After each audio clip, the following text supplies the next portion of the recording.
Centro de Enseñanzas y Estudios Bíblicos Logos presenta Aprendiendo la Palabra del Señor por Nelson Bustillos.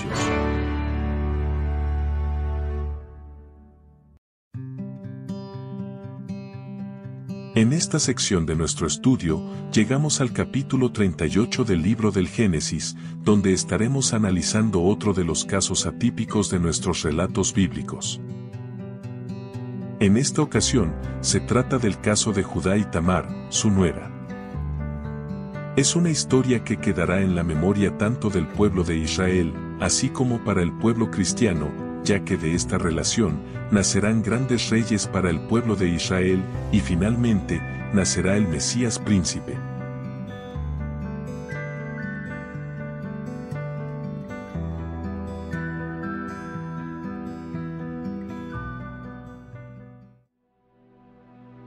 Luego de que José fuera separado de su padre, la casa de Jacob siguió creciendo, y ya los hermanos israelitas buscaban tener sus propias familias. Ellos buscaban alejarse los unos de los otros. El único relato del cual la Escritura hace énfasis, está relacionado con Judá, ya que al parecer, es el único caso que se presenta con cierto grado de atipicidad. Aconteció en aquel tiempo, que Judá se apartó de sus hermanos, y se fue a un varón adulamita, que se llamaba Gire. No había pasado mucho tiempo, luego de haberse llevado a cabo la conspiración y el destierro de José, cuando Judá se marcha de Hebrón hacia Adulam, al noroeste de Hebrón, a la casa de un varón llamado Gire. Judá tomó esta determinación, de apartarse de la casa de su padre, por el remordimiento de conciencia, a causa del sufrimiento causado a su progenitor, y ver que no hallaba consuelo. Y estando hospedado en casa de su amigo Gire, conoce a Súa, un cananeo. Este Súa tenía una hija llamada Aliyat, según el libro de Jaser, la cual le agradó a Judá y la tomó por mujer. Ella le da su primer hijo a quien llamó y luego le dio su segundo hijo a quien llamó Onán. Y así un tercero, a quien llamó Sela, pero ya para ese entonces, Judá se había mudado a un pueblo llamado Kesib. A este pueblo Kesib, jamás lo habíamos escuchado antes, pero debió haber estado cerca de Adulam. En el año 1727 a.C., según los escritos de los sabios y los justos, muere Lea, a la edad de 55 años, 6 años después de su hermana Raquel, y fue sepultada en la cueva de Macpela, al lado de los cuerpos de Abraham, Sara y Rebeca. En la Biblia, esta parte de la historia no se registra, y solo se nos confirma en Génesis 49:31, que en efecto, su cuerpo fue enterrado por Jacob al lado de la tumba de sus abuelos. Muerte de Isaac. Año 1718 a.C. 9 años más tarde, luego de la muerte de Lea, en el año 1718 a.C., muere Isaac, a la edad de 180 años, y siendo Jacob de 120 años. Fue enterrado por sus dos hijos, Esaú y Jacob, y todos sus nietos, en la cueva de Macpela. Rebeca, su esposa, había muerto hacían 15 años atrás, y había sido enterrada en la misma cueva de Macpela, donde estaba Abraham, Sara, y donde también habían enterrado a Lea.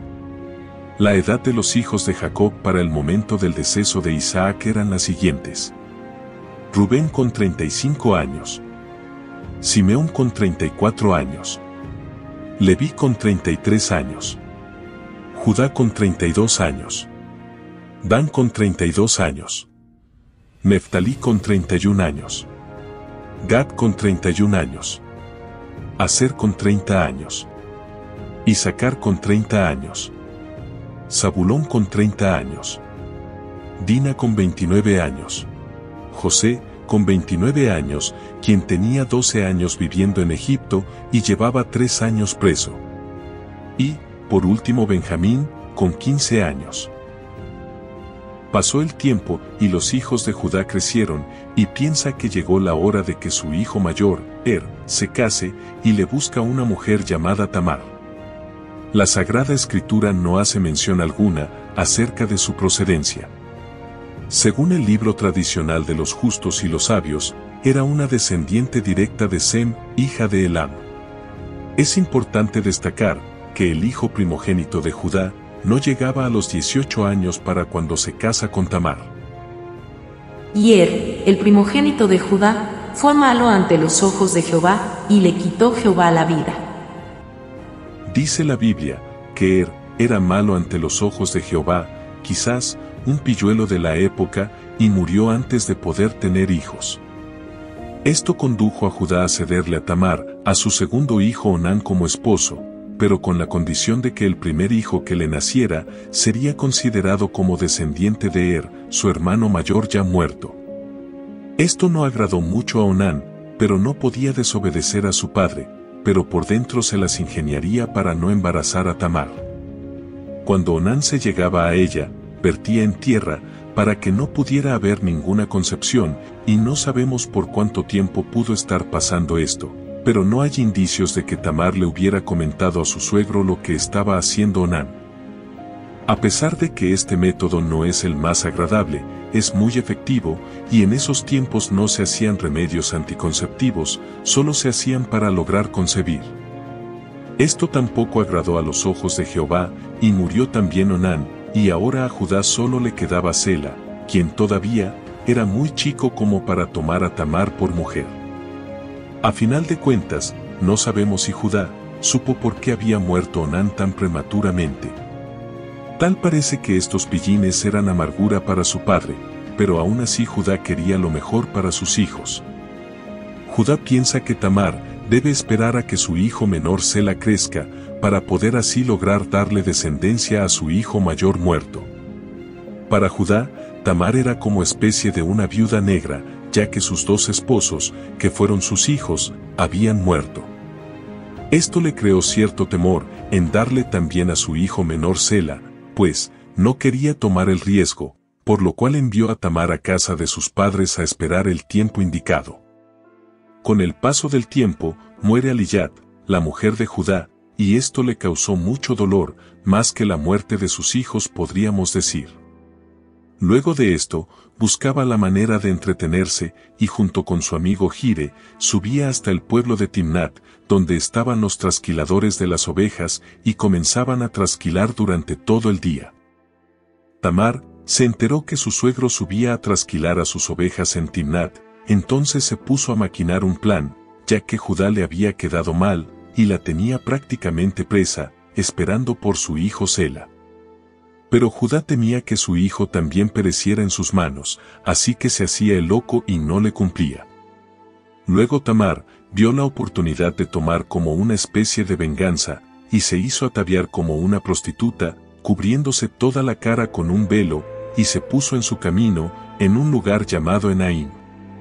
Ahora bien, ¿cuántos días le tomaría a Tamar lograr que Judá se fijara en ella? La respuesta la podemos obtener más adelante, por ahora veamos lo que logró hacer Tamar. Y la vio Judá, y la tuvo por ramera, porque ella había cubierto su rostro. Cuando Judá la ve, de una vez pensó que era una ramera por la forma que vestía, y como estaba viudo y sin mujer, estaba sintiendo la urgencia de cubrir sus necesidades. Por eso no quiso despreciar esta oportunidad que se le presentaba, una ramera en pleno monte. No reconoce que es su nuera, ni siquiera le pregunta si es ramera o no, sino que de una vez se le insinúa. Le dice que le permita llegarse hasta ella, a lo cual ella respondió: Espera un momento, esto no es de gratis, si quieres estar conmigo tienes que pagarme. Así que, ¿qué me darás a cambio? Judá, por supuesto, tartamudeó. Y le dijo: Bueno, acá no traigo nada de valor, pero tengo unos cabritos, y unos ovejitos más adelante. Dejadme estar contigo y te haré llegar uno de mis cabritos, solo tendrías que esperar a que te lo haga llegar. Pero Tamar dijo: Hagamos algo mejor, quiero me des garantía de que en verdad me harás llegar ese cabrito, por lo tanto, te pido me dejes como aval tu sello, tu cordón y tu báculo. Está más que claro, que a Tamar no le interesaba cabrito alguno, o nada que no significara algo importante que pudiera demostrar, que Judá su suegro, se había acostado con ella. Por eso le pide que le deje sus objetos personales. Pero, ¿de qué objetos personales estamos hablando? Según la Midrash, el sello era su anillo, su cordón era la capa que llevaba puesta y el báculo era su bastón. Estoy de acuerdo con lo del anillo y el bastón, pero con respecto al cordón, pienso más bien que se trataba de su cinturón que ajustaba sus vestidos en lugar de una capa. Judá acuerda darle los objetos, con la condición que se los regresara una vez obtuviera el cabrito. Judá se acostó con ella, sin saber que era su nuera, y luego que terminó de saciar su necesidad, se levantó y le pidió a la ramera que esperara que él le mandara el cabrito, para que le devolviera sus objetos personales. Pero fue lo menos que hizo Tamar, y una vez marchado Judá, se alejó de Enaim lo más rápido que pudo, con la suerte que más nadie la había visto. Luego se levantó y se fue, y se quitó el velo de sobre sí, y se vistió las ropas de su viudez. Desconocemos si Gire iba con Judá cuando se le presentó Tamar en el camino, pero cuando le fue dada la noticia a Judá por parte de Gire, de que la ramera ya no estaba en el camino, él solo dijo: Bueno, yo cumplí con mi parte, allá ella que no supo esperar, que se quede con esos objetos. Sucedió que al cabo de unos 3 meses, fue dado aviso a Judá, diciendo: Tamar, tu nuera ha fornicado, y ciertamente está encinta a causa de las fornicaciones. Y Judá dijo: sacadla, y sea quemada. Tamar había concebido ese día, y como podemos observar en el texto, cuando Judá se entera que su nuera había fornicado, enseguida quiso hacer justicia por el honor de su hijo fallecido, ya que los derechos de Tamar aún permanecían a Judá. Y Judá, ni corto ni perezoso, mandó a que su nuera fuera llevada a la hoguera, a ser quemada viva. Pero Judá, ¿qué tan terrible eres? ¿Cómo puedes ver los pecados de los demás, y no te fijas en tus propios pecados? Y cuando llegó la turba a casa de Tamar, ésta tenía una sorpresa para todos. Pero ella, cuando la sacaban, envió a decir a su suegro: del varón, cuyas son estas cosas, estoy encinta. También dijo: mira ahora de quién son estas cosas, el sello, el cordón y el báculo. Cuando Judá vio los objetos, rápidamente cayó en cuenta que ella era la ramera con quien se había acostado en el camino hacia Timnat, y que no pudo reconocer. Recordó todo, y se acordó que este acto no era más que una retaliación de Tamar, por no haberle dado a su hijo menor, Sela, como esposo. Más justa es ella que yo, por cuanto no la he dado a Sela mi hijo. Y nunca más la conoció. Y aconteció que, al tiempo de dar a luz, he aquí había gemelos en su seno. A la final, Judá tuvo que declarar su error y reconocer públicamente que él era el responsable y padre de la criatura. Así fue como se salvó Tamar de morir en la hoguera, en manos de Judá, su suegro, y le fue contado por justicia su acto. Cuando le tocó la hora de dar a luz, trajo gemelos, a Fares y Zera. Dice la palabra que Judá nunca más conoció a Tamar, y creemos que esto quiere decir que nunca más se acostó con ella, pero no quiere decir que no haya velado por sus hijos gemelos.